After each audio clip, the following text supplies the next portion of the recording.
Hello friends, स्वागत है आपका आज की इंटरेस्टिंग रिएक्शन वीडियो में।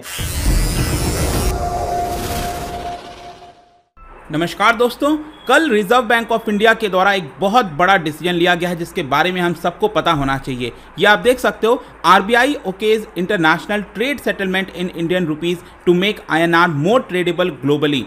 तो क्या आपको पता है कि अभी तक ज़्यादातर जितने भी ट्रेड होते हैं दुनिया भर में वो होता है डॉलर में, यूएस डॉलर। और इसका मेन कारण यही है कि यूएस का जो डॉलर है वो काफ़ी मजबूत है। मतलब बाकी करेंसीज के मुकाबले आप देखो तो लोगों का भरोसा डॉलर के ऊपर ज़्यादा है। और इसका मेन कारण यह है क्योंकि यूएस की इकॉनमी मजबूत है। तो जब तक आपके देश की इकॉनमी मजबूत होगी, लोगों का भरोसा होगा, तो आपकी करेंसी भी वैसे ही आपका ट्रीट किया जाता है, आपके करेंसी को। तो यहाँ पर क्या है कि अभी अगर हम रुपए की स्थिति देखें तो कोई बहुत ज़्यादा ऐसा रिकॉग्निशन नहीं मिला हुआ है। अभी तो हम IMF का जो करेंसी बास्केट आता है उसमें भी रुपये नहीं है। लेकिन यहाँ पर आप देख सकते हो क्योंकि बहुत सारी परिस्थितियाँ चेंज हो रही हैं जियोपॉलिटिक्स के अंदर, कई कारण है वो मैं आपको वीडियो में बताऊंगा।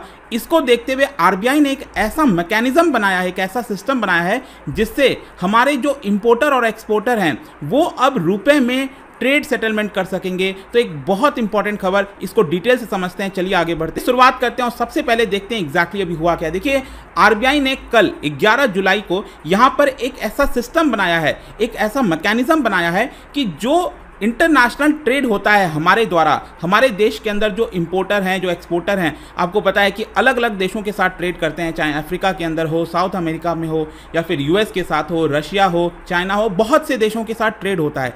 लेकिन ये ज़्यादातर जो ट्रेड है वो अभी तक डॉलर में होता है क्योंकि डॉलर एक्सेप्टेबल है, जल्दी से कोई रुपये एक्सेप्ट नहीं करता। तो यहाँ पर आप देख पाओगे again international trade settlement in Indian rupees, इसको लेकर आरबीआई के द्वारा एक 3 पेज का नोटिफिकेशन जारी किया गया और इसके अंदर बताया गया कि किस तरह से ये पूरा मैकेनिज्म वर्क करेगा। लेकिन इसके पहले हमें समझने की आवश्यकता है कि इसका सिग्निफिकेंस क्या है, मतलब कि आरबीआई ने ये स्टेप क्यों लिया है, कब लिया है। आपको पता होगा इस समय रशिया यूक्रेन का वॉर चल रहा है और इसकी वजह से विश्व के अंदर कई सारी जो करेंसीज हैं वो लगातार डेप्रिशिएट हो रही हैं। और यहाँ पर इंडियन रुपी भी लगभग आप कह सकते हो 80 के आसपास चला गया है। यहाँ पर अगर आप देखें तो पिछले 1 साल में यहाँ पर काफ़ी ज़्यादा डिटोरिएशन देखने को मिला है इंडियन रुपी में और इसको लेकर थोड़ी सी चिंता बढ़ रही थी। आरबीआई यहाँ पर इसको बचाना चाह रही थी और इसी की वजह से हमारा जो फॉरेक्स रिजर्व है वो कम हो रहा था। तो ये एक मेन सिग्निफिकेंस है, आपको समझने की आवश्यकता है। इसके अलावा आरबीआई ने यहाँ पर कहा है कि इसकी वजह से जो ग्लोबल ट्रेड है उसमें ग्रोथ हो सकेगा।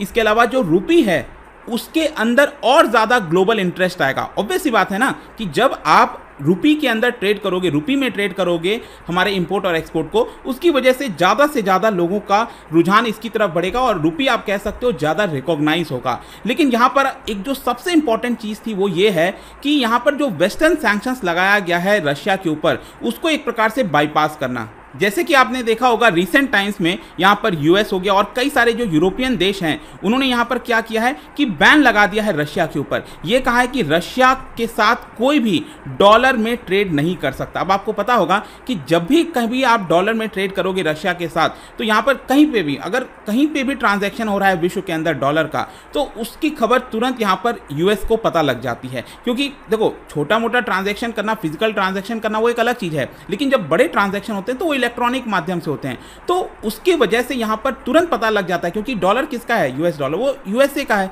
तो यूएसए को तुरंत उसके बारे में पता लग जाता है। लेकिन क्योंकि यूएस ने यहां पर सैंक्शंस लगा दिया है तो कोई भी अगर डॉलर में ट्रेड करेगा रशिया के साथ तो उसको प्रॉब्लम हो जाएगी यहां पर। इसी की वजह से अब मान लो अगर हम रुपए में ट्रेड करेंगे रशिया के साथ तो उसकी खबर तो यूएस को होगी नहीं, हम कितना ट्रेड कर रहे हैं, क्या कर रहे हैं। तो ये एक बहुत इंपॉर्टेंट चीज है कि जिस प्रकार से वेस्टर्न देशों के द्वारा सैंक्शंस लगाया गया है उसको हम बाईपास कर सकते हैं। ये एक इंपॉर्टेंट चीज आपको ध्यान में रखनी है। अब क्वेश्चन ये है कि ये सारी चीजें वर्क कैसे करेंगी। यहां पर मैंने आपको बोल तो दिया कि रुपए में इंटरनेशनल ट्रेड हो सकेगा, लेकिन ये कैसे होगा। सबसे पहली चीज जो आपको ध्यान रखना है वो ये है कि जो भी बैंक इसके अंदर पार्टिसिपेट करना चाहता है उसको पहले यहां पर आरबीआई से परमिशन लेनी होगी। मान के चलो फॉर एग्जांपल जो है भारत के अंदर आपने देखा होगा बहुत सारे बैंक हैं, लेकिन इसमें से मान लो एसबीआई हो गया, आईसीआईसीआई बैंक हो गया या फिर एचडीएफसी हो गया, इनमें से कुछ बैंक यहां पर सामने निकल कर आए और उन्होंने कहा कि हम यहाँ पर ये जो रुपी में ट्रेड है, इंटरनेशनल जो सेटलमेंट होगा वो हम रुपी में करने के लिए तैयार हैं। तो इन बैंकों को किसको अप्रोच करना पड़ेगा? आरबीआई को।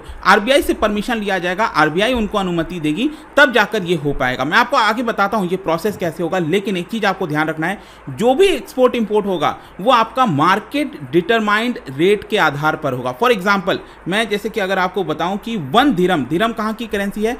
दिरहम है आपका यूएई की करेंसी। 1 दिरहम इस समय आई थिंक शायद 21 रुपए के आसपास चल रहा होगा, ठीक है। जैसे $1 इक्वल्स टू 79.80 ऑलमोस्ट आ चुका है, तो वैसे ही 1 दिरहम यूएई की करेंसी 21 के आसपास चल रही है। अगर मैं 1 रूबल की बात करूं, क्या आपको पता है 1 रूबल कितना है? रूबल रशिया की करेंसी है, ये इस समय 1.2 रुपीज़ चल रहा है करीब करीब। तो ये जो डेली बेसिस पर चेंज होता रहता है यहाँ पर इसकी वैल्यू, उसी के आधार पर एक्सपोर्ट और इंपोर्ट किया जाएगा, ऐसा आरबीआई ने कहा है। अब देखो ये सारी चीज़ें वर्क करने के लिए यहाँ पर आपको एक चीज़ समझनी है, वो ये है रूपी वोस्त्रो अकाउंट्स। अब देखो यहाँ पर ये बोला गया है आरबीआई के द्वारा कि जो भी बैंक यहाँ पर डील करना चाहता है उसको क्या करना होगा, ट्रेडिंग कंट्री का जो बैंक है उसके साथ मिलकर एक स्पेशल रूपी वोस्त्रो अकाउंट खोलना होगा। आई एम श्योर कि अभी आप में से बहुत लोग कंफ्यूज हो गए होंगे कि ये मैंने क्या बोल दिया। देखो सिंपल से मैं आपको एक एक धीरे धीरे करके बताता हूँ। वोस्त्रो अकाउंट क्या होता है? देखो वोस्त्रो का सिंपल अर्थ ये हुआ कि एक प्रकार से आपका कोई बिजनेस, मान के चलो एसबीआई है हमारे देश में। अब एसबीआई मान लो कि वो अफ्रीका में काम नहीं कर रहा है या फिर यूएसए के अंदर काम नहीं कर पा रहा है, क्योंकि हो सकता है एसबीआई का प्रेजेंस ना हो। मान के चलो, वैसे प्रेजेंस है वो एक अलग चीज़ है, लेकिन मान लो एसबीआई का यूएस के अंदर प्रेजेंस नहीं है, तो एसबीआई क्या करेगा, एक प्रकार से यहाँ पर जो यूएस के अंदर कोई बैंक है उनके साथ पार्टनरशिप कर लेगा, ठीक है। तो कोई भी व्यक्ति अगर यूएस जाता है और उसका अकाउंट एसबीआई में है, तो क्योंकि वहाँ पर एसबीआई नहीं है लेकिन एसबीआई ने एक पार्टनरशिप किया हुआ है दूसरे बैंक के साथ, तो उनके साथ वो डीलिंग कर सकता है। तो उसी को वोस्त्रो कहा जाता है बेसिकली। आई होप कि आप समझ पा रहे होगे। तो यहाँ पर क्या है कि एक स्पेशल रूपी वोस्त्रो अकाउंट खोला जाएगा। अब इसको भी मैं थोड़ा सा आपको समझाने की कोशिश करता हूं। मान के चलो हम रशिया के साथ ट्रेड करना चाहते हैं। अब क्योंकि रशिया के साथ हम डॉलर में ट्रेड नहीं कर सकते, तो यहां पर मान लो एसबीआई है, ठीक है, ये रहा एसबीआई। और एसबीआई तो जैसा कि आपको पता है ये भारत का बैंक है, राइट। और मान के चलो मैं एग्जांपल के तौर पर ले रहा हूं, रशिया में एक बैंक है जिसका नाम है बैंक ऑफ रशिया, ठीक है, बैंक ऑफ रशिया यहाँ पर एक बैंक है, ठीक है। और भारत में कोई इंपोर्टर है, ठीक है, जो रशिया से गुड्स मंगाना चाहता है, ठीक है, रशिया से क्रूड ऑयल मंगाना चाहता है, ठीक है। तो कंपनी एबीसी है, ठीक है। अब ये कंपनी रिलायंस हो सकती है, कोई भी हो सकती है जो क्रूड ऑयल मंगाना चाहती है। और यहाँ पर रशिया के अंदर XYZ कोई कंपनी है जो क्रूड ऑयल को बेच रही है। तो रशिया क्या कर रहा है, एक्सपोर्ट कर रहा है किसको, भारत को। और भारत क्या कर रहा है, इंपोर्ट करा रहा है रशिया से। क्योंकि पहले तो डॉलर में चीज़ें हो जाती थी, लेकिन अब डॉलर में नहीं हो सकता। तो यहाँ पर इसको करने के लिए, यहाँ पर ट्रांजैक्शंस करने के लिए, इसके लिए यहाँ पर बीच में एक वोस्त्रो अकाउंट खोला जाएगा, रूपी वोस्त्रो अकाउंट, स्पेशल रूपी वोस्त्रो अकाउंट इसको कहा जाएगा। अब देखो यहाँ पर होगा क्या कि जब यहाँ पर एक्सपोर्ट करेगा रशिया भारत को, तो भारत पहले ही यहाँ पर बात कर लेगा कि हम आपको रुपी में पेमेंट देंगे। तो अब इससे होगा क्या कि यहाँ पर मान लो 100 रुपये देना है इसको, एबीसी कंपनी एबीसी को 100 रुपये देना है क्रूड ऑयल इंपोर्ट कराने के लिए। तो ये 100 रुपये क्या होगा कि इस वोस्त्रो अकाउंट में जमा हो जाएगा। आई होप कि आप समझ गए होंगे, इस वोस्त्रो अकाउंट में जमा हो गया। अब मान लो ऐसा थोड़ी है कि रशिया सिर्फ एक्सपोर्ट ही करेगा, रशिया इंपोर्ट भी तो कराएगा। तो ये जो अकाउंट है वो एक प्रकार से इसमें बहुत सारा पैसा कलेक्ट होता रहेगा। पहले तो यहाँ पर जितना हम इंपोर्ट कराते जाएंगे तो उसकी वजह से हम रुपए इसके अंदर डिपॉजिट करते रहेंगे। वैसे ही रशिया को जब भी यहाँ पर इंपोर्ट कराना होगा भारत से, तो उसको पेमेंट करना है, तो वो क्योंकि यहाँ पर ऑलरेडी जमा हो रखा है रशिया का यहाँ पर काफ़ी सारा पैसा, वो इसी अकाउंट से दे देगा वापस भारत को। आई होप आप समझ गए होंगे। क्योंकि मान के चलो 100 रुपये इसके अंदर थे, अब रशिया ने कुछ भारत से सामान मंगाया, गेहूं मंगाया, कुछ भी मंगाया, और उसके लिए 50 रुपये पे करना है, तो 50 रुपये वो क्या करेगा, इसी अकाउंट से पेमेंट हो गया। तो ये काफ़ी अच्छे से हो सकेगा कि रुपए में ही ट्रांजैक्शन हो रहा है। एक प्रकार से ये एक अकाउंट बनाया जा रहा है जिसको बोला जा रहा है रूपी वोस्त्रो अकाउंट। ये एक प्रकार से फैसिलिटेशन का काम करेगा ताकि दोनों देश के बीच में जो भी इंपोर्ट एक्सपोर्ट होगा वो आपका रुपए में ही होगा rather than dealing in dollars. I hope this thing is very clear. और इसी की वजह से यहाँ पर आरबीआई ने ये जो पूरा मैकेनिज्म है उसको सेट किया है। इसके अलावा इसमें बहुत सारी चीज़ें ये भी बोली गई हैं, जैसे कि एडवांस में भी अगर कुछ पेमेंट करना है तो उस अकाउंट से पेमेंट कर दिया जाएगा। इसके अलावा अगर मान लो कुछ सरप्लस पैसा पड़ा हुआ है इस अकाउंट के अंदर, मान के चलो 10 लाख 1 लाख करोड़ रुपए इस अकाउंट के अंदर आ गए, तो उसे कहीं अगर जमा करना है पैसा, गवर्नमेंट के बॉन्ड्स में लगाने हैं, तो वो भी लगाया जा सकेगा। वो एक अलग चीज़ है, बट आई होप कि ये जो मैकेनिज्म था वो आप समझ गए कि रुपये में किस तरह से यहाँ पर ट्रेड हो सकेगा दो देश के बीच में। अब तो मैंने आपको रशिया का एग्जाम्पल बताया, वैसे ही मान लो साउथ अफ्रीका के साथ, ब्राज़ील के साथ, तो उनका एक अलग वोस्ट्रो अकाउंट खुल जाएगा उस देश का। तो उन दोनों देश के बीच में जो एक्सपोर्टर इंपोर्टर हैं वो आपस में यहाँ पर इसी मैकेनिज्म के आधार पर जो है आपका ट्रेड कर पाएंगे। इसके अंदर कुछ रेस्ट्रिक्शंस भी है। मान के चलो रशिया का कोई बैंक है, वो भारत के किसी बैंक के साथ पार्टनरशिप करना चाहता है, तो जब भी भारत के किसी बैंक के साथ पार्टनरशिप करना चाहता है तो भारत का बैंक ऐसा नहीं है कि अपने आप से कह देगा हाँ ठीक है हम पार्टनरशिप करिए। उनको पहले आरबीआई को इन्फॉर्म करना होगा कि हम ऐसा मैकेनिज्म चाह रहे हैं, हम यहाँ पर फैसिलिटेट करना चाहते हैं इस मैकेनिज्म के तहत, तो आरबीआई उसकी अनुमति दे देगा। इसके अलावा यहाँ पर एक बहुत इंपॉर्टेंट चीज़ आपको ध्यान रखनी है, आरबीआई ने क्लियरली बोला है कि ये जो स्पेशल वोस्ट्रो अकाउंट है वो एफएटीएफ के अंदर जो लिस्ट के अंदर जो कंट्रीज आते हैं उनके साथ डील नहीं कर सकते। जैसे मान लो पाकिस्तान ग्रे लिस्ट में, अभी हटा नहीं है ग्रे लिस्ट से, तो यहाँ पर क्योंकि पाकिस्तान ग्रे लिस्ट में है तो ये वोस्ट्रो अकाउंट पाकिस्तान के साथ नहीं खुल सकता। ठीक है, तो again this thing is very important. इसके अलावा आप देखिए ये जो सारी चीज़ें हुई हैं उसका मेन फोकस अगेन रशिया की तरफ ही जा रहा है, क्योंकि पिछले लंबे समय से यही चर्चा चल रही थी कि क्या भारत का जो सेंट्रल बैंक है क्या वो रूपी रूबल ट्रेड का कोई सिस्टम मैकेनिज्म लेकर आएगा कि नहीं लाएगा। वैसे मैं बता दूं ये जो सिस्टम लाया गया है वोस्ट्रो अकाउंट वाला, इसके तहत तो ये इसको बहुत ज़्यादा वाइडर हो गया है। रशिया के साथ तो हम ट्रेड कर ही पाएंगे, लेकिन इसके अलावा बाकी देशों के साथ भी जरूरी नहीं है कि अब हम डॉलर में ट्रेड करें। अगर यहाँ पर मैकेनिज्म बैठ सकता है तो रूपी में ही ट्रेड हो सकेगा। तो अब देखते हैं आगे चलकर यूएस का क्या कोई प्रतिक्रिया आती है कि नहीं। अभी तक तो कुछ ऐसा सुनने को नहीं आया, लेकिन अगेन क्या यूएस इससे खुश है, नाखुश है, क्या उसकी प्रतिक्रिया आएगी नहीं आएगी। लेकिन अगेन डॉलर को लेकर एक काफ़ी बड़ा झटका देने की कोशिश की है यहाँ पर आरबीआई ने। और इसके अलावा अभी मैंने जस्ट वीडियो भी बनाया था अभी एक दिन पहले, उसमें आपको बताया था कि यहाँ पर एसबीआई की रिपोर्ट आई है, उसमें बोला गया है कि आरबीआई को कोशिश करनी चाहिए कि जो हमारा रुपी है उसको इंटरनेशनलाइज कर दिया जाए। इसको लेकर ऑलरेडी मैंने एक वीडियो बनाया था, कल ही मेरा वीडियो आया था, आप उसको चाहो तो देख लेना। काफ़ी अच्छे से समझाया है कि इंटरनेशनलाइजेशन का मतलब क्या होता है किसी करेंसी। आरबीआई यानी रिजर्व बैंक ऑफ इंडिया ने इंडियन रुपी को ग्लोबली ट्रेड करवाने की जो कोशिश की है ये एक बहुत बड़ी काविश है, अगर कामयाब हो जाती है, क्योंकि अभी ग्लोबली डॉलर का राज चल रहा है और डॉलर दुनिया की मजबूत तरीन करेंसी है, क्योंकि यूएसए की इकॉनमी मजबूत मानी जाती है। इस वक्त तकरीबन $1 भारतीय रुपए के आसपास ट्रेड कर रहे हैं और ये भारत के लिए एक बड़ी परेशान कुन सूरत हाल है, क्योंकि भारत में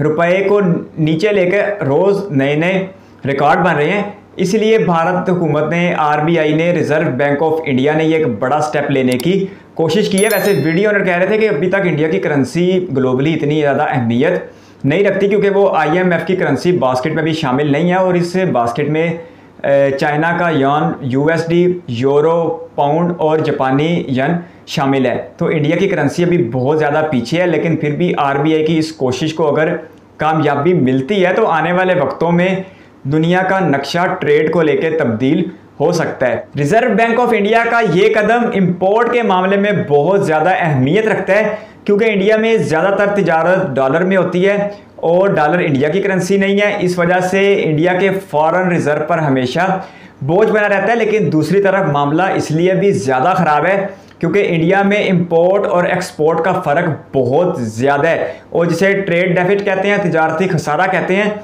इंडिया ने अपने एक माशी साल फाइनेंशियल ईयर 21-22 में तकरीबन $200 बिलियन का ट्रेड डेफिसिट देखा है, यानी कि इंडिया की एक्सपोर्ट 418 बिलियन थी तो उसकी इंपोर्ट 620 बिलियन के आसपास थी।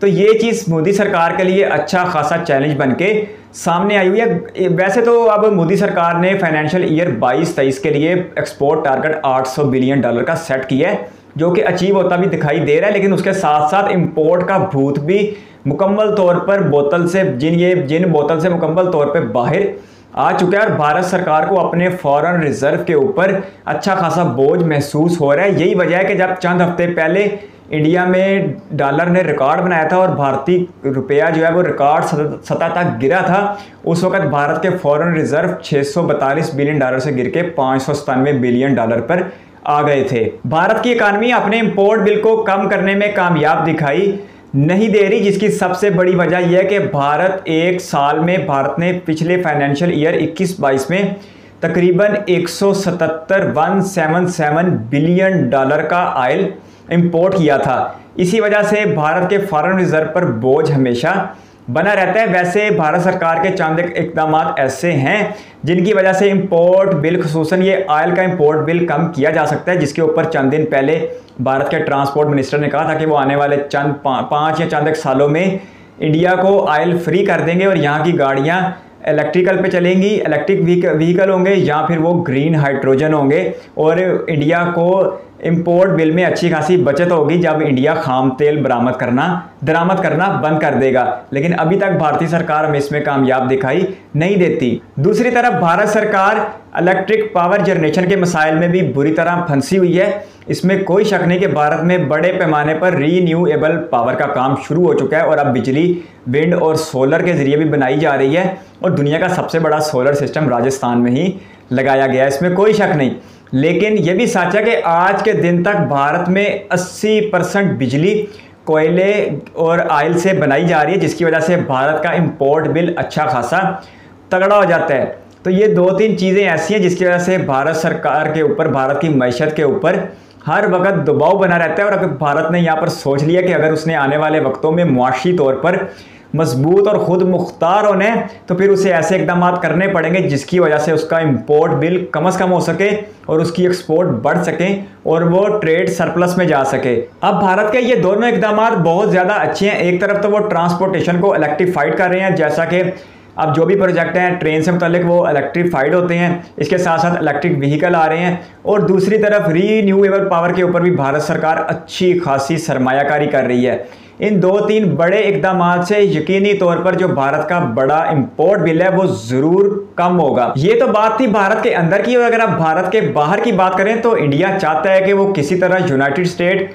और यूरोपीय यूनियन की तरफ से लगाई गई इक्तसादी पाबंदियों से बचते हुए रशिया से सस्ते दामों गैस और तेल और कोयला जो भी वो इंपोर्ट कर रहा है उसे जारी रखे। इससे पहले भी कई बार जो ये तजवीज़ दी गई थी कि भारत और रशिया जो ट्रेड करें वो अपनी करेंसी में करें। इससे पहले रशिया ने कहा था कि रशियन रबेल में ट्रेड होनी चाहिए, लेकिन अब भारत की तरफ से वाज़ेह तौर पर यह कह दिया गया कि वो इंटरनेशनली खुसूसन रशिया के मामले में तो वो बिल्कुल इंडियन रुपीज़ में ट्रेड करना चाहते हैं, जिसकी साफ और सीधी सी वजह वीडियो में बता रहे थे कि वो अमरीकी पाबंदियों से बचना चाहते हैं। लेकिन ये बात भी अच्छी है कि भारत ने अमरीकी पाबंदियों का प्रेशर बर्दाश्त करते हुए अपने अवाम को सस्ता तेल रूस से ख़रीद के दिया है। ये एक अच्छी बात थी। लेकिन जो इसका तरीक़ाकार था, जो इसका मैकेनिज़्म था, वो सच में बड़ा ज़बरदस्त था। जो वोस्त्रो अकाउंट बनना है, स्पेशल वोस्त्रो रुपी अकाउंट, वो बड़ा ज़बरदस्त निज़ाम है कि उसमें कैसे पैसे डाल दिए जाएंगे इंडियन रुपीज़ और उसके बाद वहीं पे एक्सपोर्ट होगा, वहीं से इंपोर्ट बिल दोनों तरफ के अदा कर दिए जाएंगे। तो ये एक बहुत बड़ा कदम है। लेकिन देखना यह है कि दुनिया की जो साम्राज्यी ताकतें हैं, जिसमें यूनाइटेड स्टेट USA सरे फहरिस्त आता है, वो इस बात को किस तरह कबूल करता है। और दूसरी तरफ भारत का सबसे बड़ा हरीफ यानी दुश्मन चाइना इस बात को किस तरह लेता है, क्योंकि चाइना खुद को आने वाले वक्तों में USA के साथ रिप्लेस करने जा रहा है। और इसका मतलब यह है कि आने वाले चंद सालों या दहाइयों में आलमी तिजारत चाइनीज़ करेंसी में हुआ करेगी। तो चाइना किसी तौर नहीं चाहेगा कि भारत उसके लिए मार्केट में एक मुश्किल वक्त पैदा कर दे। इसलिए इंडिया को इन 2 बड़े ममालिक से तो यकीनी तौर पर ख़तरा रहेगा। और ये बहुत बड़ा मंसूबा है जिसे अमल में लाते हुए शायद कई साल या कई दहाइयाँ भी लग जाएं। लेकिन फिर भी ये RBI यानी रिज़र्व बैंक ऑफ इंडिया का एक ऐसा कदम है जो आने वाले वक्तों में इंडियन मईशत को अच्छा खासा सहारा देगा। आपके कीमती वक्त का शुक्रिया। अगर आप भी किसी वीडियो पर रिएक्शन चाहते हो तो अपनी कीमती राय कमेंट बॉक्स में ज़रूर दीजिएगा। इस वीडियो को कीमती समय देने के लिए बहुत सारा धन्यवाद।